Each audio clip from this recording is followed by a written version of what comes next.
And we are live. Hello mga kakwento, good morning, good afternoon, good evening. Good evening here sa Pinas, wherever you're tuning in. And to those who are watching or will watch the replay later, thank you, thank you, thank you.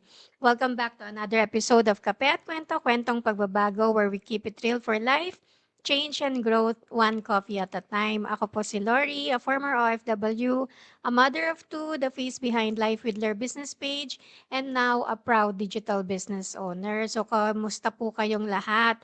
Tonight, I just want to share something that's been on my mind. Simple lang, pero I think many of us can relate. When I was younger, akala ko life was all about big goals.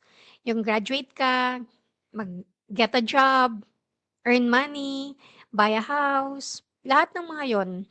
I thought happiness only comes when you finally achieve those big things. Pero habang tumatanda ako, I realize, hindi pala. Happiness doesn't always wait for the big milestones.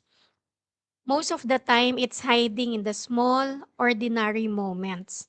Like yung unang kape sa umaga, bago pagising ang lahat. O yung biglaang tawanan ng family.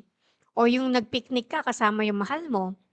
And that peaceful feeling na alam mo, you gave your best today kahit walang nakakita. And then I realize life is not just about collecting achievements. It's about collecting moments that shape who you are becoming. So let me ask you, when was the last time you really appreciated a small moment? Yung simple lang pero it made you smile. Maybe narinig mo yung boses ng loved one mo, or you enjoyed a quiet walk, or kahit simpleng bonding sa bahay. 'Di ba minsan yun pa yung mas tumatatak sa isipan natin kaysa sa malalaking bagay. Kaya ngayon, instead of always asking myself, ano bang na-achieve ko today? I try to ask, what kind of person am I becoming today?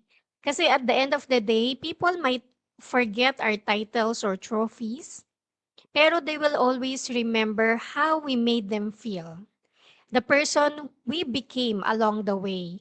So mga kakwento, don't wait for the big win bago maging masaya. Start noticing the little wins, the tiny joys, the simple moments. Yun yung bumubuo ng totoong meaningful life. So if this resonates with you, share in the comments ano yung little moment that made you smile today.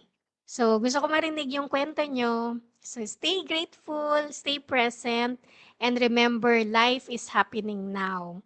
So, thank you again for spending time with me tonight, mga kakwento. Let's continue to open our hearts to new possibilities, open our minds to new ways of earning, and open our lives to true freedom. So, see you again on my next episode of Kape at Kwento, Kwentong Pagbabago. Bring your coffee.